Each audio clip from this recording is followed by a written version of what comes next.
Okay, so this is like just an update on my personal life.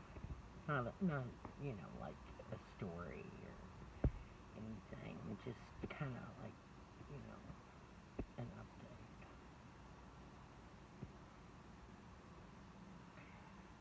So, my son is going to be 18 in a few weeks.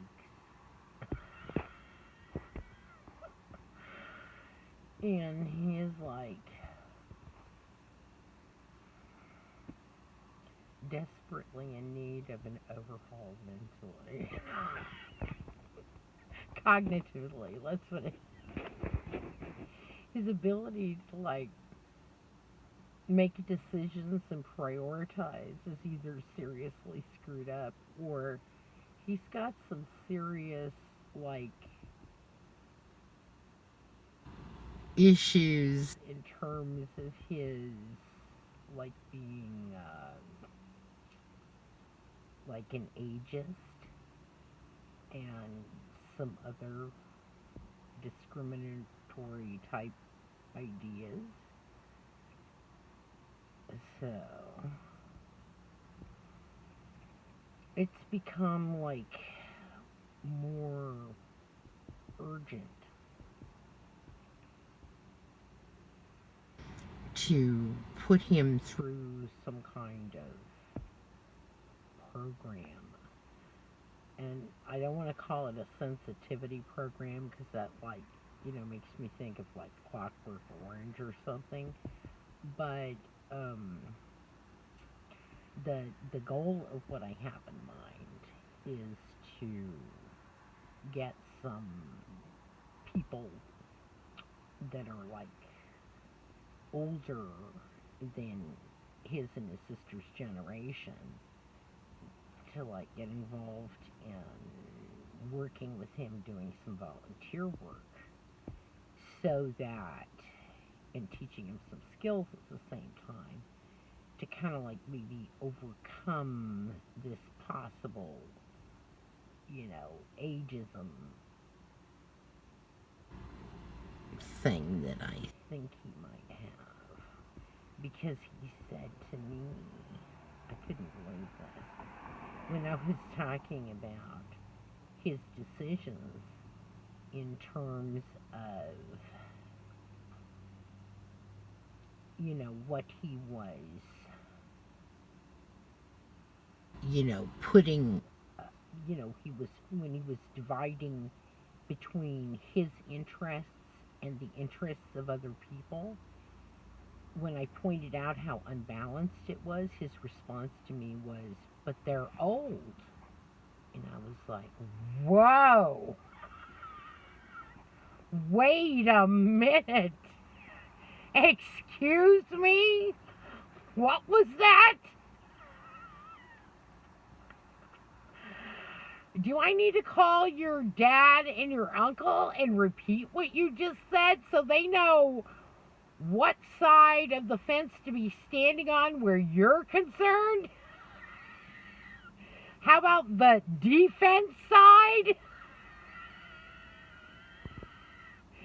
You little, such and such a. I didn't say that part, but I was thinking it. I was like, holy crap, this kid has got his head screwed on backwards. You know. Mm. I, Jesus.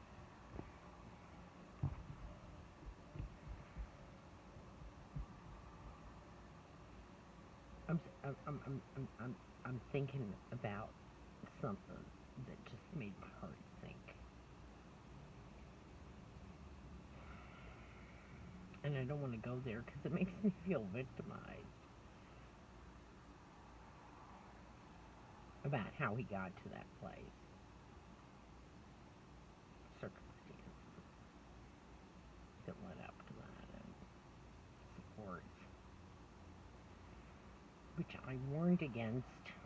The other adults involved weren't listening to me because of their sexism, their superiority attitude, like, who was I to be, making assessments about the situation and it requiring this and that and the other. They had it all worked out. What did I know? Well, we see now, don't we? Dumbass. And it's not really stupidity. It's, people have wounded egos needing to, you know, con themselves into thinking they're superior. And so then when they're listening to somebody else challenging what they're doing, um, they just kind of take it with a grain of salt and just kind of pass it by. And that's, that need to feel superior and look down on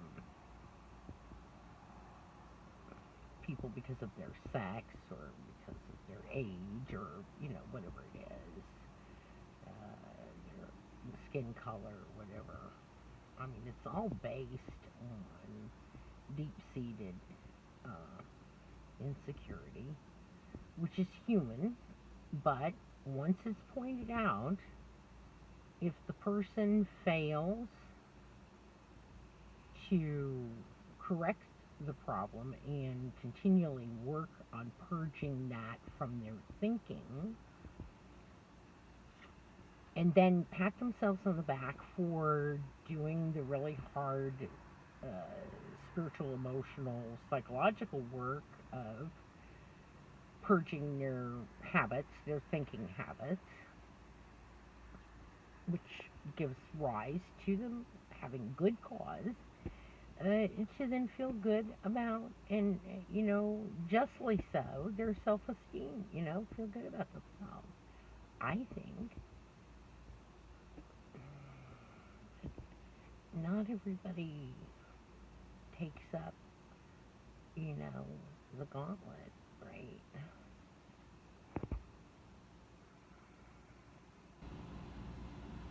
I guess it depends on how much courage you have, a willingness to change, or a willingness to stop being a hypocrite so you can feel proud of yourself. How much of a will do you have to like the person that you are and accept that it's common to make those kind of mistakes, and you're in pretty good company. The majority of the population is on one level or another guilty of that type of thinking. And, insecurity is so common to human beings. And, some of the smartest, most accomplished, um, you know, really great people have these, like, flaws. And some of them become full-blown, quote-unquote, misogynism or quote-unquote racism or, whatever attitudes or, evidential behaviors and ways of thinking, that obviate their state of insecurity. So you're in frickin' good company. I mean, maybe we should make like, I don't know, yeah, maybe that would be like encouraging to people who are, working on that stuff to like get, a verification from loved ones or something. Oh yeah, my husband was like insecure, and he's like some famous person that everybody adores, and you know, And he used to have this thing about, toward, but he worked on it, and, now he's like, so much better and, happier, and, I mean, striving for progress, not, well, you're striving toward perfection, but you don't, like, don't also couple that with the expectation that you've arrived and you've got the sheepskin now, and so you can relax and stop doing the work of continuing to be courageous and talk to yourself nicely, like when you feel insecure, say, oh, kind of everybody at some point or another has made that mistake. But the difference is do you change yourself, or do you close the door and crumple up in the corner of the closet and hide from yourself? Or try to, because you really can't, because then it'll keep coming out and you'll still look like an asshole.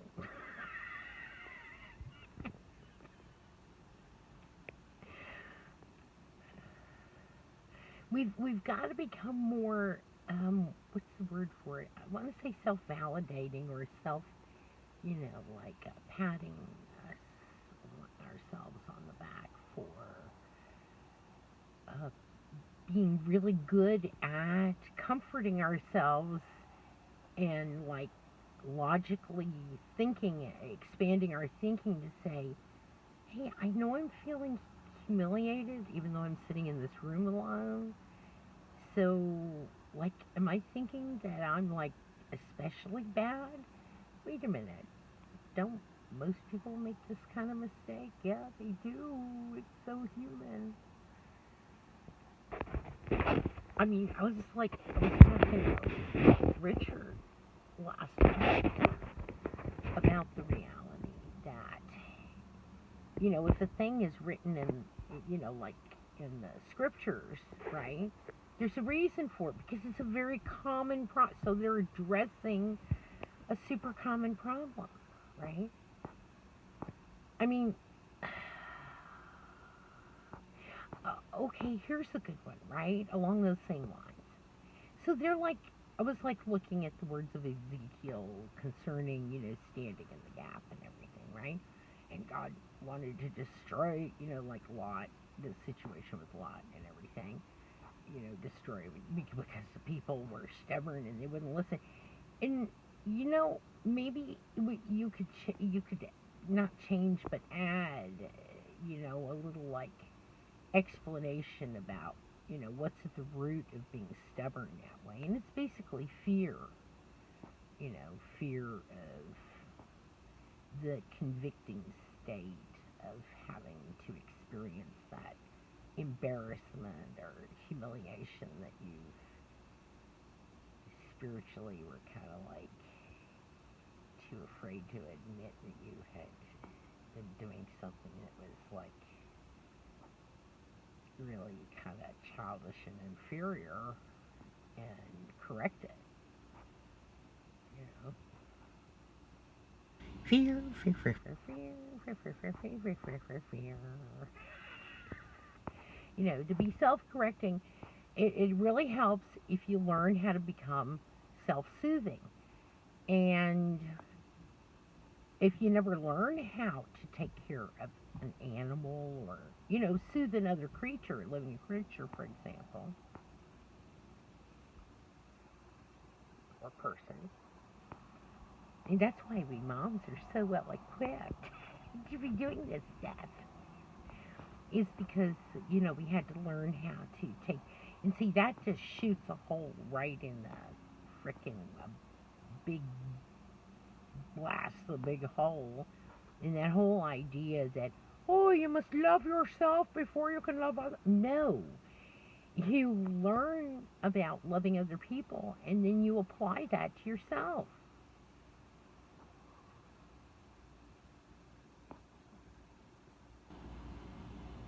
Because, like, learning to, that giving hugs helps the other person feel good inside or comforted or whatever. And while you can't hug yourself, at least you can become aware of the fact that you need a hug, right? I mean, how easy is it to? It's not. It's not. So it doesn't matter if you start out by loving other people and you don't feel like so great about yourself, or vice versa. You work on loving yourself and then you expand that. It doesn't matter.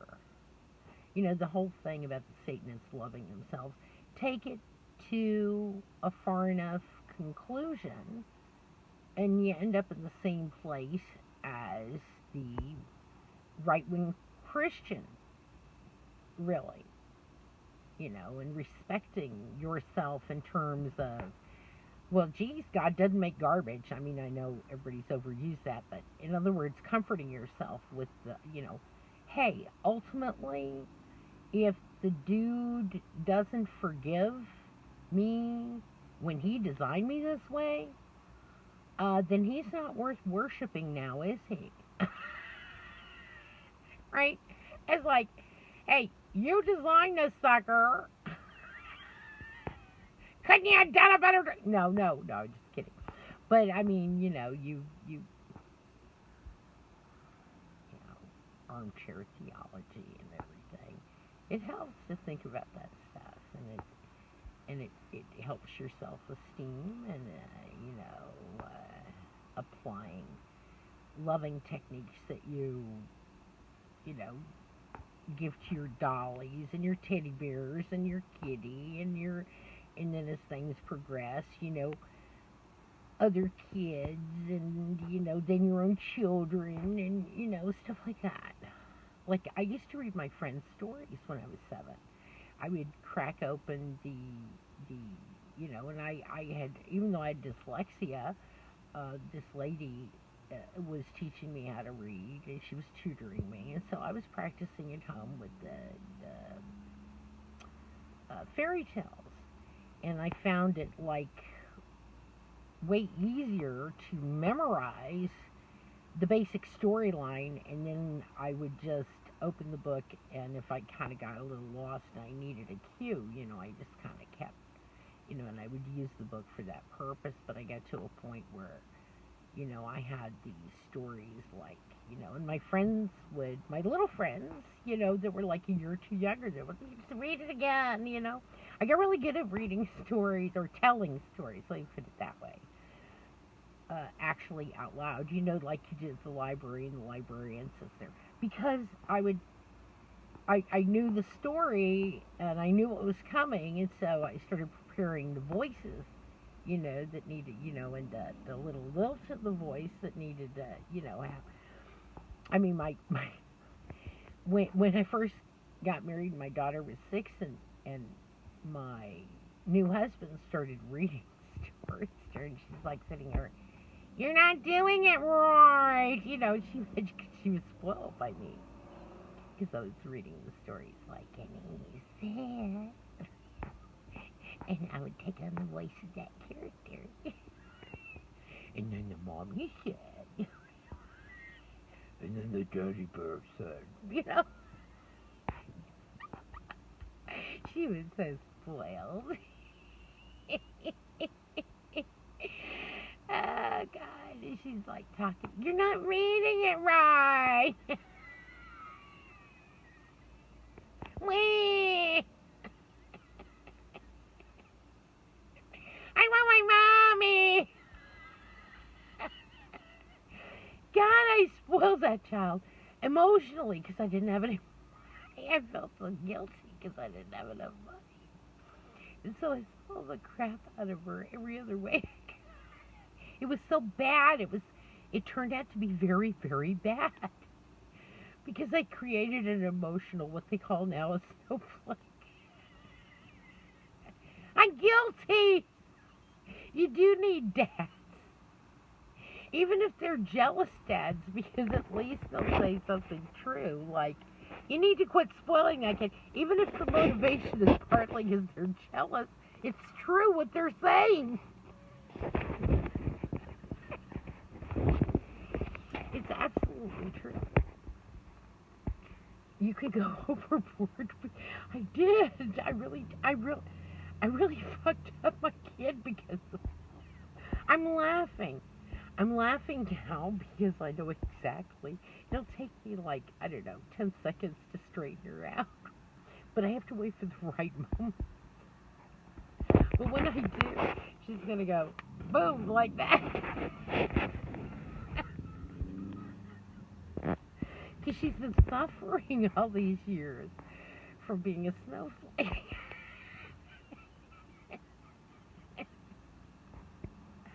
I'm so mean. I'm to be laughing like this. I'm only laughing because, listen, I've paid emotionally for making this mistake. I have a right to laugh in order to relieve the tension and the stress because it's been very painful for many, many years between me and my daughter now because of the snowflake syndrome.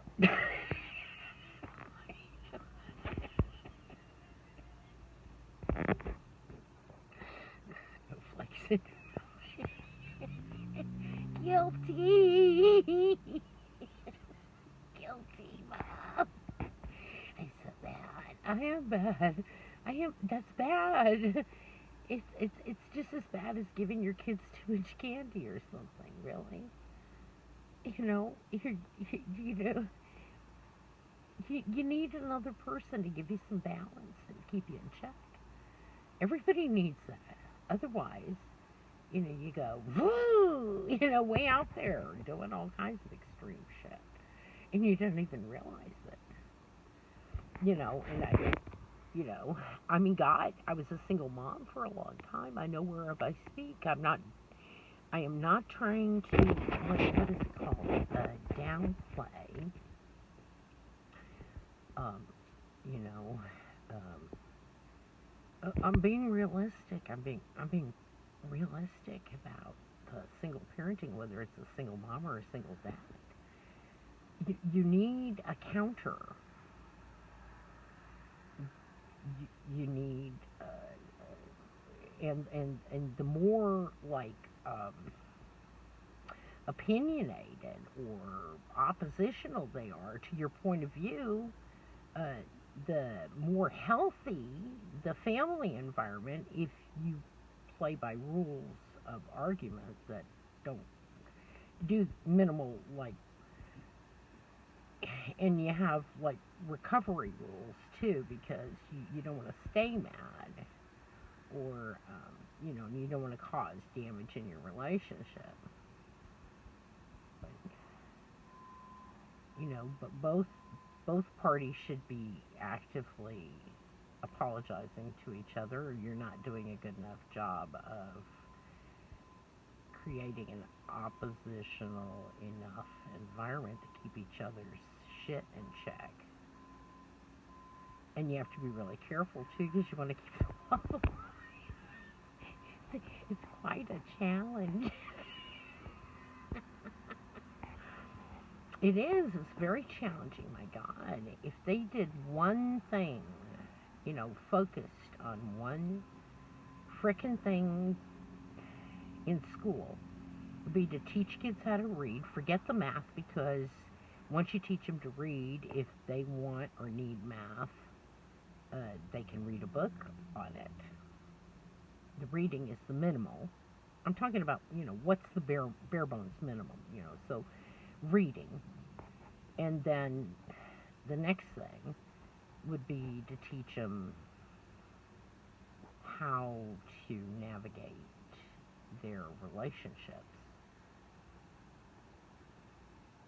in a way that invites, welcomes, and is grateful for the conflicts and adversities and has the ability to heal it and allow for changes, and um, like the in and outs and the intensely romantic, and then the kind of aloof and distant, but to keep things changing, I don't think it's healthy to have it all calm and stagnant, and let's keep calm down, calm down. That sounds like a little kid talking, like a 2-year-old.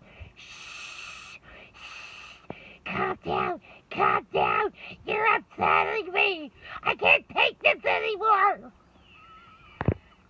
It's like, shut the fuck up and grow up.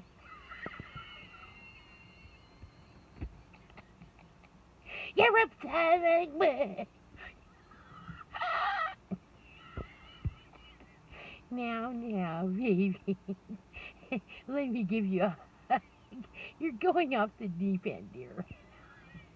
Oh, that's better. I feel better now. Well, of course you did. You just needed a hug. You were going off the deep end, God damn it. You wouldn't say that to a 2-year-old. But you'd be thinking, now take a nap. You've been driving me crazy. And I need one too. But anyway, I don't know.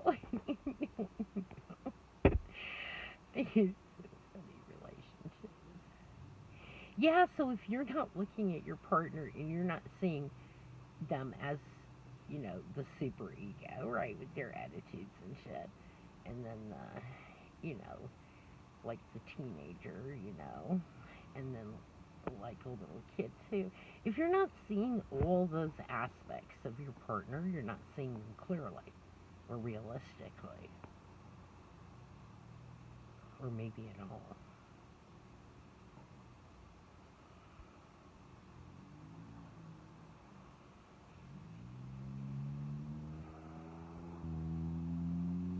That's a good way to judge it. I mean, do you have different kinds of love?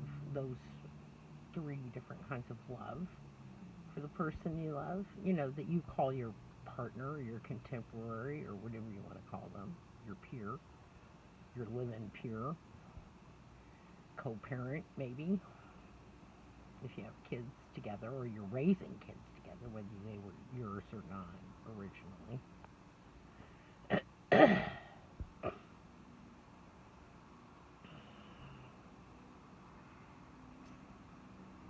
And are you able to transition between those different types of love? Where sometimes you're the parent, you're parent to parent, or you're parent to teen, or you're parent to child, right? Or sometimes you're the teenager and they're, blah, blah, blah, blah, blah, so on and so forth, so on and so forth. And if you're not experiencing the full spectrum, there's a good one for you. The full spectrum in your relationship, it's not worth a damn. There's something crippled about it. And that's why I say, I don't have any, like, but there's where